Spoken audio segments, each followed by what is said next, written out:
all of our churches. Forgive me for being annoying, but you will remember. What do we know? Less is more, stress is bad, giving is good, and tomorrow matters. Today, I want to talk about financial stress is actually a bad thing, because I have never, ever heard anybody in my entire life say, ever since I got into debt, my marriage has been so much better. Back before we had payments, we never, ever, we fought all the time. But now that we have payments, we never, ever fight because we're in debt. I've never heard anyone say, the massively high interest rate on my credit card improved my love life. You know what everyone always says? High rates equal hot love. I've never heard. Work with me, work with me, work with me. When we come to church, we have fun. I've never heard anybody say that before. I've never heard anybody say, every night when I go to bed, I thank God for my debt. I praise Him. Years ago, I used to not have any, but I thank Him now that I have payments everywhere I go. I have high interest rate payments. I've never heard anybody say that. But you know people, and I know people, and many of us have said things like this. I wish we could give more to help people who are in need. We're just not able to do that right now. I wish that one of us could stay home with the kids, but that's not even close to being an option. I wish that we didn't have this stress. We're fighting all the time. I wish we could travel, but that's not even something we can consider. Why? Because we have financial stress, and financial stress is bad. The challenging thing is a lot of people just really don't have any type of understanding about how money works. Because let's think about it. I mean, most people, most high schools, colleges, you go all the way through, get a degree, and people don't even really know how this works. For example, there are 3 guys at the gym that are kind of younger. They were like, I watched them grow up through college and then get their first jobs. And I'll be real honest, their parents are broke, okay? And they know it. Their parents have always struggled. And so they said, Craig, you've had a little bit of, knowledge in this. Would you just kind of help mentor us financially? And so for every now and then, we kind of talk about things, and I try to give them a little bit of advice. Well, one day, one of the guys came in, and you could tell he had made a mistake, okay? He came in, and he said, I said, what'd you buy? He said, a truck, okay? I said, a new one? He goes, yeah, a new one. I said, I said, how much you pay for it? Okay, he just got his first job. He said, well, $48,000, okay? And I said, how long are you financing it? He said, 72 months. And I said, what's the interest rate? And he said, 19%. Kind of like he was asking me, is that good or bad, okay? And I'm trying, not to like vomit on him and, flee, And so, I'm staying pastoral. And I said, do you want to talk about this? And he's like, well, I can afford the payment. And I said, well, let's just, for learning purposes, look at what this does. And so I got on my phone, found a calculator online, and did the numbers. And I said, so basically, $48,000 at 19% over 72 months, it comes to just under $81,000. That's how much you'll pay for that if you just pay it off month by month. I said, let's fast forward, 6 or 7 years when your car will be paid for. 7 years later, when you've, driven it quite a bit, how much do you think it'll be worth then? He's, 7 years, $12,000, $15,000. So let's think about it. We're paying $81,000 for something that's going to be worth maybe $12,000. Maybe you didn't pass Algebra 1, but those are not good numbers, right? And the challenge is that so many people just don't understand that was not something he learned at home. It wasn't something he learned in school. And quite honestly, he learned the way many of us learn it, and that's the hard way. And let's be honest. This is a really difficult subject to talk about because we've all made mistakes. The truth is, so many of us, we're embarrassed because we don't understand. We feel overwhelmed. We'd rather put our head in the sand and pretend like this isn't going on. We feel helpless and we feel hopeless because we understand the principle, and this is in your notes from Proverbs 22:7, that eventually we'll understand the rich rule over the poor. And what is the borrower? The borrower is a slave to the lender. The borrower is in bondage when we owe. We're actually in bondage to the one that we owe. That's why we don't just say that less is more. We say financial stress is what? It's bad, because we don't want to be in bondage to someone. And that's why, as your pastor, I'm just going to beg you to plug in, stay engaged, have an open heart, do something about this. Because I believe with all of my heart, God wants something better for his kids than for us to always be in financial bondage. I want you just to imagine, if you will, what it would be like to be free of financial stress. Think about it. Imagine if something breaks and all you do is pay for it to be fixed. That's it. You don't freak out, wiggle, okay. You just pay for it. Imagine if you want to buy something, and what do? You pay cash for it, not payments over time with interest. You just pay cash for it. Imagine if someone you know is in need, and guess what? You go, I can help. We can help. We're able to do this. Imagine if you've got a week off on vacation, and guess what your biggest problem is? You can't decide where you want to go. You've got options. The mountains or the beach. The beach or the mountains. We can't decide. Why?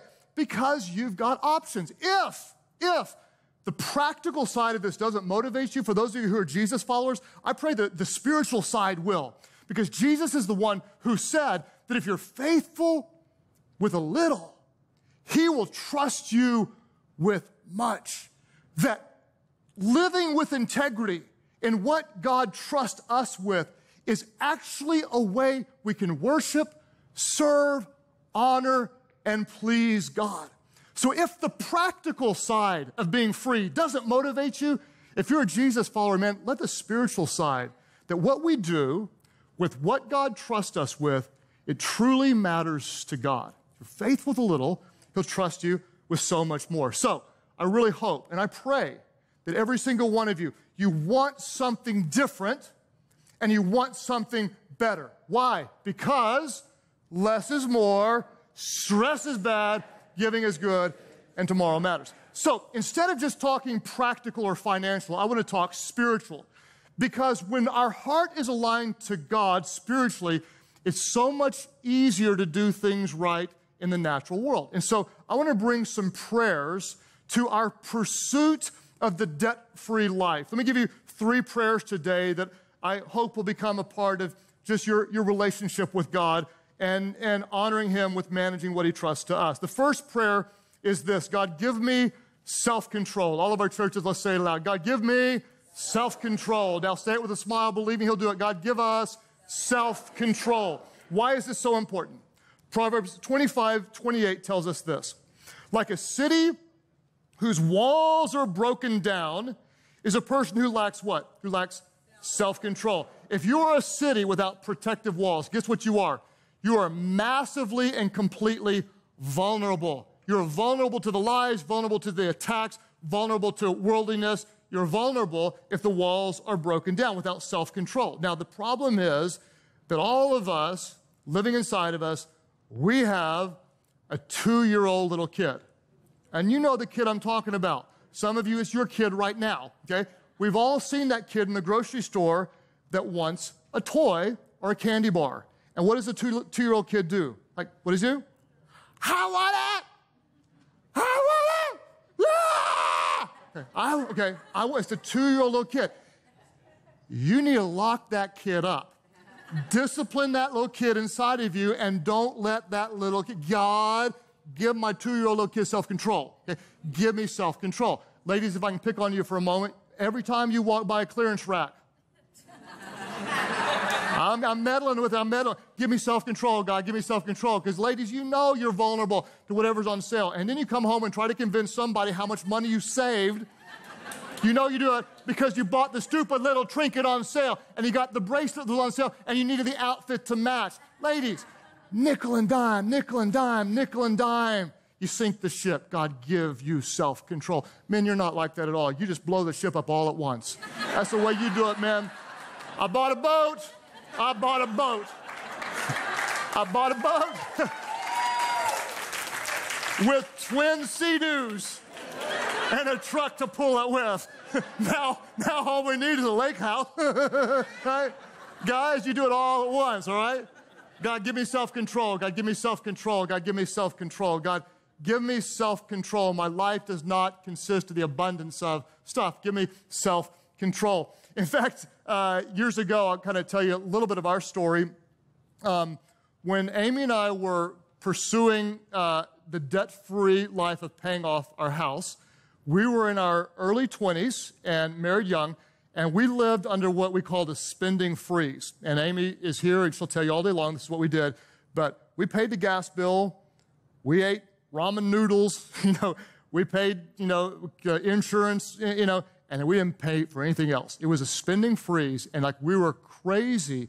If you want really extreme results, you have to have a really extreme lifestyle. And everybody made fun of us. The one vulnerability we had is that Amy's got a tender heart, okay?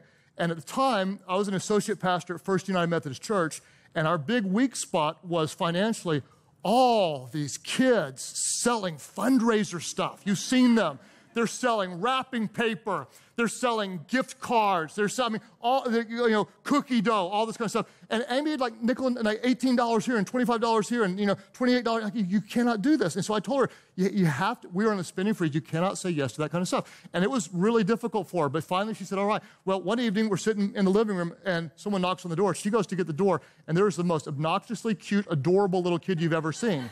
And he's selling something. He's selling $2.50 candy bars. And she looks over at me and she says, "He's so cute." And I said, "I don't care how cute he is. No, you can't buy." And so she looks at this cute little kid and said, "I'm sorry, my tightwad husband won't let me buy one of your candy bars for $2.50. So here's $5. I'm giving it to you. Now run."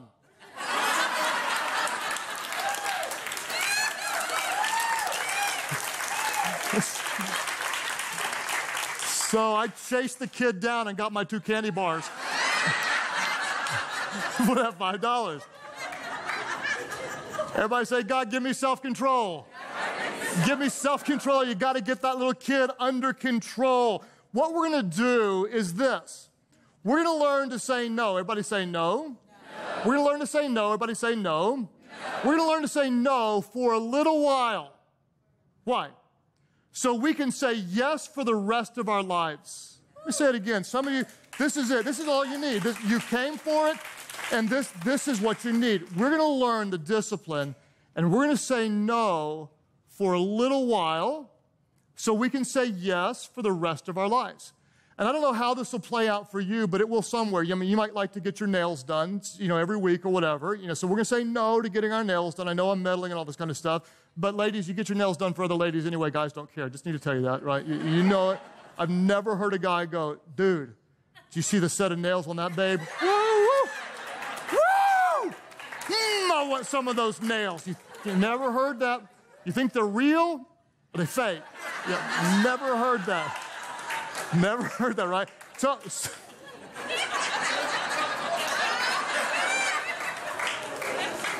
okay. So we may say no for a little while so we can say yes for the rest of our lives. You may love to play golf twice a week at the Knights Country Club. And what are we going to do? We may say no for a little while and play for once a month at the less expensive place so we can play later anywhere we want to play.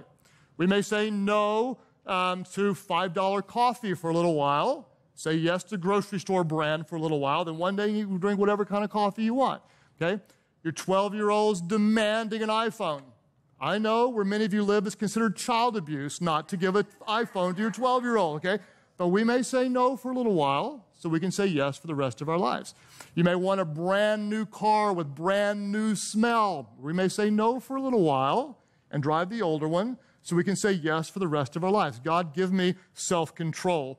I'll tell you a little bit of our personal story, and it's always, it's emotional for me to tell you this, but we were blessed enough early on to discover the teaching of a guy we hadn't met who's now a close friend. His name is Dave Ramsey. And right when his radio show came out, I mean, we must have heard some of the first ones, and we listened to this crazy guy. The way he said it was this. He said, "If you'll live like no one else, then one day you can live and give like no one else." And we just bought into that. We really did. And we decided that we knew stress is bad, and we didn't want that burden. We wanted to be completely debt-free. So we went crazy. We didn't buy gifts for each other. We still don't to this day because, man, we're so in love. I don't need to spend $50 to show her because we're showing each other every single day, if you know what I'm saying, okay? And so we don't need to prove our love in that way. Back then, we had a $5 gift budget for relatives and friends. Like, that was it. And so we made them most of the gifts. And you know what's interesting? I think they loved those $5 homemade gifts more than even more expensive gifts. We didn't eat out unless we had a buy one, get one free, never a soft drink, never an appetizer, never dessert. It's kind of crazy. We did not buy new clothes. And I'm going to tell you what, you may say, really? Watch the videos of me in the old days. You go, oh, yeah, you're right. Okay, you didn't buy, they were all used. And at First Methodist, I had to wear a tie every day, and they were expensive. So I had a tie swap where literally I found other guys kind of like me, and I'd bring my 3 ties and put them in the pool and take their 3 home, and that's kind of how we did it. And it was crazy like that. And we lived beneath our means. We bought a house that was about $18,000 less than my buddy's truck. It was one we could afford. And by the time I was 28, we had our house paid off and no other debt, and we were able to start Life Church at the age of 28 with no financial debt hanging over our head, and had the freedom to... How'd you pay off a house? It was like a car, and we were just focused on doing it, and it completely changed our life. I want to just encourage you, every single one. Well, I'm 48, I'm 52, we're so late. Start where you are right now, wherever you are right now, and say, we're going to say no to some things for a little while so we can say yes for the rest of our lives. Then when you're out of debt, get your nails done every day if you want to. Treat every girl to getting their nails done. Put the glitter stuff on and the little dots and the hearts, whatever you want, okay? We're going to say no for a little while and say yes for the rest of our lives. Everybody say, God, give me self-control. God, give me self-control. Help me, God, to recognize that less is more, stress is bad, giving is good, and tomorrow matters. God, give me self-control. The second prayer we're going to pray is this: God, give me understanding. Give me understanding. Because let's be honest, like we said earlier about the guy in the truck, so many people just don't understand how numbers and debt works to hurt you. In fact, Hosea 4:6 is really clear. Hosea says, my people are destroyed for what? For lack of knowledge. We could loosely apply that verse to say, people are hurt financially because we don't have a working understanding. What's the challenge? In our culture today, when someone's buying something, generally people ask 2 questions. What they want to know is they want to know how much down and how much a month. And what they're not asking is how much is the real cost? Okay? How much does this really cost? So I did some research, and of those people who have credit card debt, so excluding those who have no debt, the average amount of debt today for people who carry credit card debt is just under $16,000, okay? Some of you feel a lot better. Some of you are like, oh, help me, Jesus, okay? But that's the average. What I want to do for a moment, and some of you will already understand this, but a lot of people, this will be shocking to you. I want to just simply show you how compounding interest works for you or against you. I'm going to plug some numbers in, and some of you are going to say, well, that number's too big or too long or too whatever, and I really don't care. I'm not trying to say this is your life. What I'm trying to do is very simply show you an example of how this works for you or works against you. Is everybody okay? If you're okay, say I'm okay.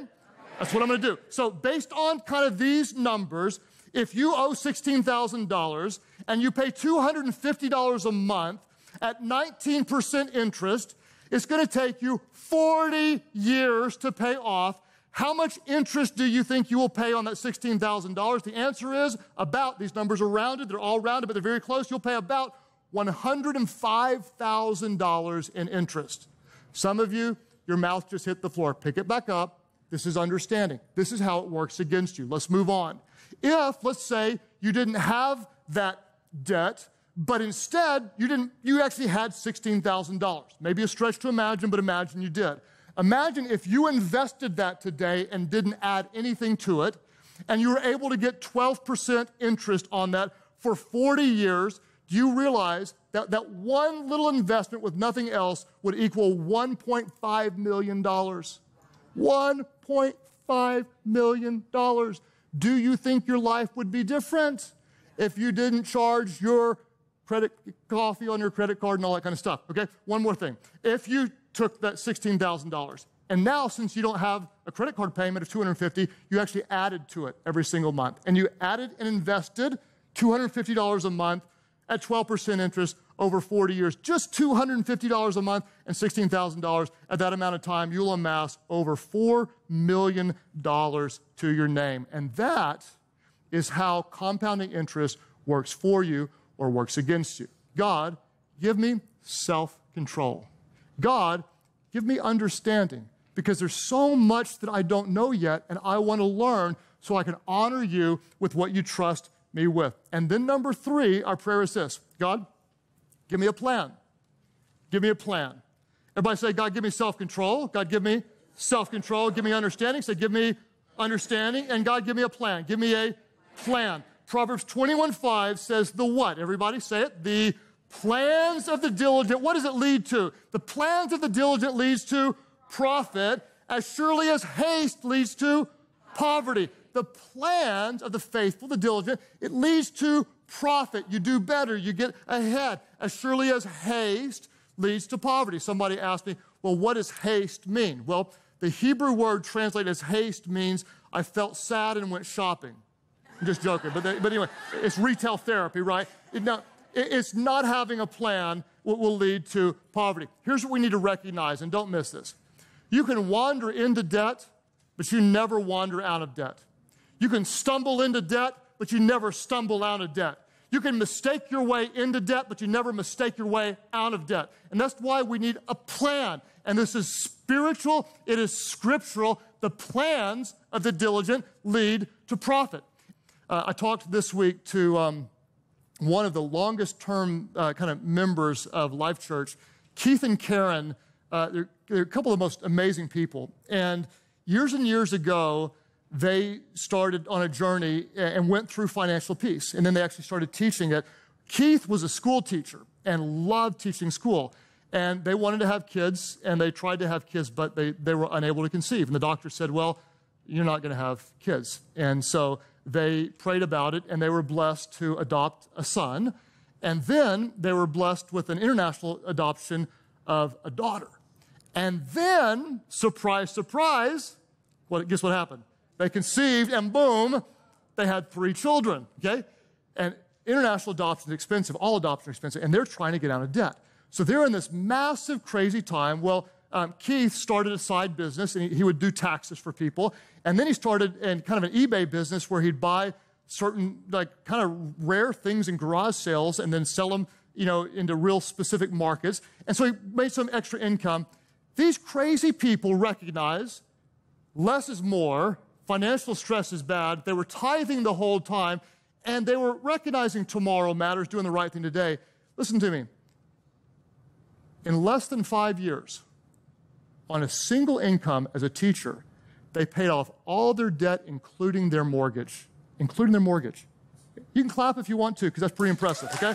Including their mortgage.